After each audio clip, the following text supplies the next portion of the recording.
Assalamualaikum warahmatullahi wabarakatuh, sahabat teknik. Yuk kita bareng-bareng untuk perbaikan satu unit kulkas. Nah, keluhan kulkas ini apa? Coba kita cek bersama-sama.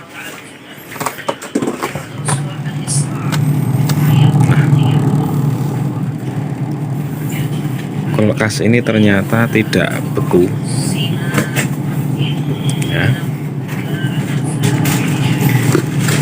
Bagian freezer ini tidak beku dan terdengar itu kipas nyala, nggak ada masalah ya kipasnya. Lalu bagian bawah di sini nggak dingin sama sekali, nggak dingin.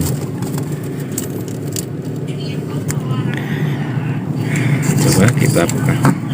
Ya, ini dia.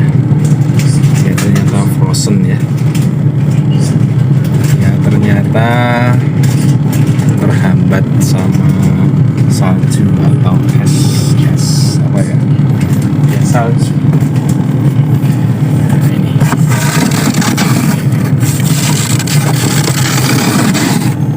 Nih, ternyata sama gula es atau salju.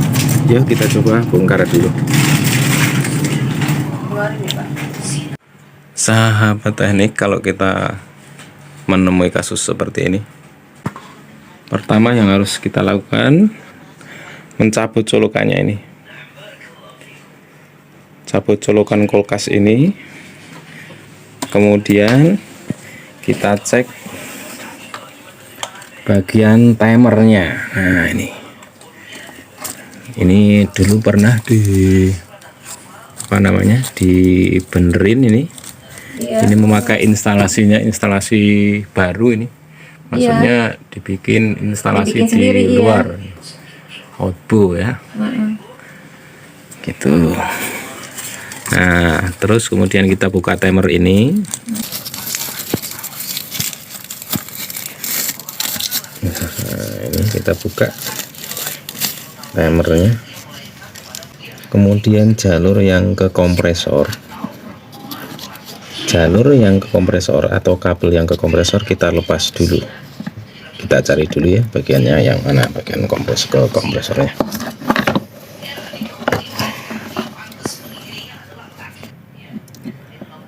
Yang ke kompresor ini adalah kabelnya warna biru ya, ini yang ini kita lepas dulu, kita angkat ya, kita lepas, kemudian kita colokkan kabel power ini yang ke kulkas, kita colokkan.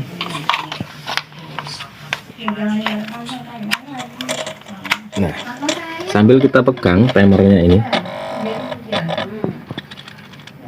bergetar atau tidak. Nah, kalau dia bergetar pertanda bahwa timer ini tidak ada masalah bagian dinamonya. Nah, nanti akan kita cek apakah pas waktu defrost atau pas waktu proses penghancuran es atau melelehkan es secara otomatis mau bekerja secara normal atau tidak. Coba ya, kita defrostkan. Caranya kita putar bagian yang hitam ini, kita putar ke kiri nanti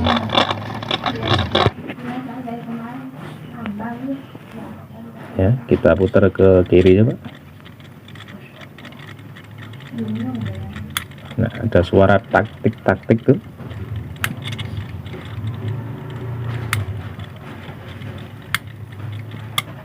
Nah, ini posisi defrost.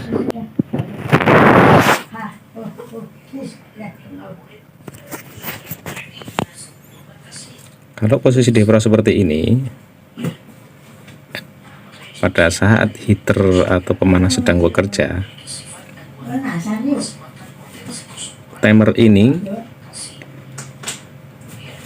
tidak akan bergetar atau mati. Ini sudah benar, kita tinggal cek ampernya. dalam artian untuk mengecek apakah heater itu bekerja normal atau tidak.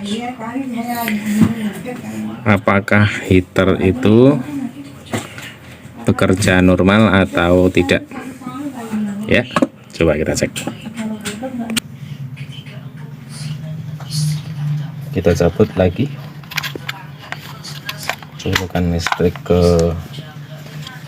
colokan kulkas ke listriknya, ke stop kontak. Lalu kita cek kabel warna, ini biru semua lur, tapi aslinya putih ini lur. Ini kabelnya itu aslinya putih nih, aslinya. Nah tapi dipasang ke biru karena memang mungkin dulu punya kabelnya ini kan terbatas gitu ya guys. Ini yang tengah dari 4 kabel ini, 4 kabel timer. Yang ini udah kita lepas, yang ke arah kompresor. Kemudian yang tengah ini ada 1, 2, 3. Nah yang nomor 2 ini ke bagian heater nih ya. Ke bagian heater kita coba cek pakai tang ampere, heaternya bekerja tidak. Kalau kita cek dengan tang ampere ini, ampere menunjukkan angkanya, berarti heater pemanas di bagian dalam berikut komponennya itu enggak ada masalah ya. Nah kita akan cek lebih detail nanti setelah proses es yang ada di dalam freezer atau bagian atas kulkas ini mencair semua. Nah ini kelihatan ya, untuk saljunya sangat tebal. Oke.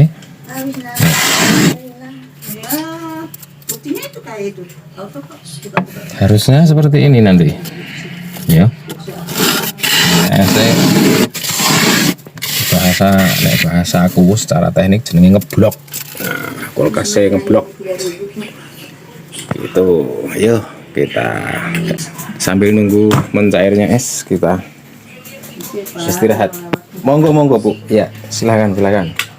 Muat ya Bu ya, di situ muat ya. Muat dong Bu. Nek lemu ya muat. Oh ya sampean. Ngapunten ya Bu ya. Apa? Ini ya sedang digeser-geser kulkasnya. Iya Bu, sun. Sahabat teknik, ini proses defrost atau pencairan bunga es yang ada di freezer ini sudah berjalan kurang lebih 1 jam. Hasil yang di dalamnya, nah ini udah hilang. Untuk bunga es atau saljunya sudah hilang semuanya. Tinggal kita akan menunggu proses memutusnya fuse dingin atau bimetalnya di bagian heater dalam sini. Apakah dia mau mutus atau tidak? Ketahuan mutus atau tidaknya si bimetal ini, indikasinya adalah ampere meter menunjukkan angka 000. Berarti perangkat yang ada di dalam freezer atau di dalam evaporator bagian freezernya itu kondisi normal. Oke, kalau kita lihat pembuangannya bagaimana? Nggak begitu kelihatan ya, itu airnya netes ke area pembuangan, berarti memang sudah lancar. Intinya kerusakan pada kulkas ini bisa dipastikan di bagian timer.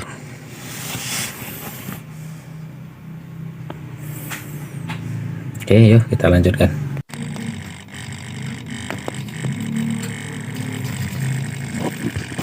Oke, sahabat teknik, ini ampere meter sudah menunjukkan angka 000 ya, berarti proses yang ada di dalam freezer sudah selesai. Dan kalau kita dengarkan baik-baik, timernya ini jalannya pincang ya, coba dengarkan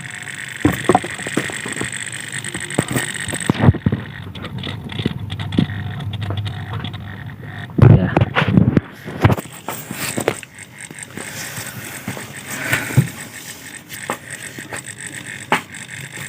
Ini menunjukkan bahwa timernya ini sudah bermasalah.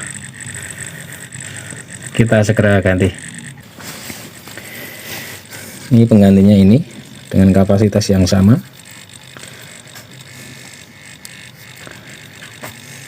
Kita pasang sesuai dengan kabel-kabel yang ada, atau kita pasang harus sesuai dengan jalur kabel yang lama.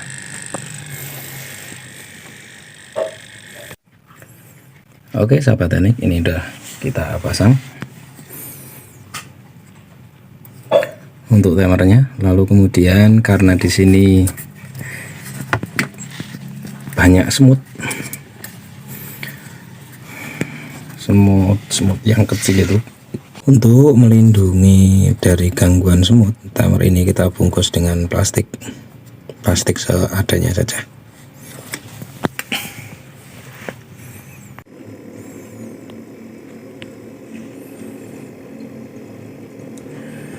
Ya sahabat teknik, ini jadinya seperti ini timer yang kita pasang. Untuk melindungi gangguan dari semut, kita tutup dengan plastik. Setelah kita selesai untuk pemasangan timer, kita colokkan ke listrik kembali. Oke, dan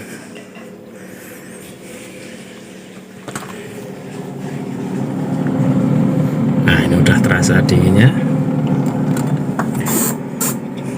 Tinggal kita tunggu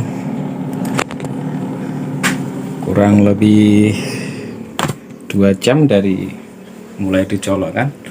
Lalu bagian freezer ini akan terjadi uap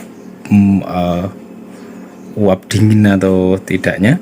Tapi kalau kita rasakan untuk sekarang ini sudah normal.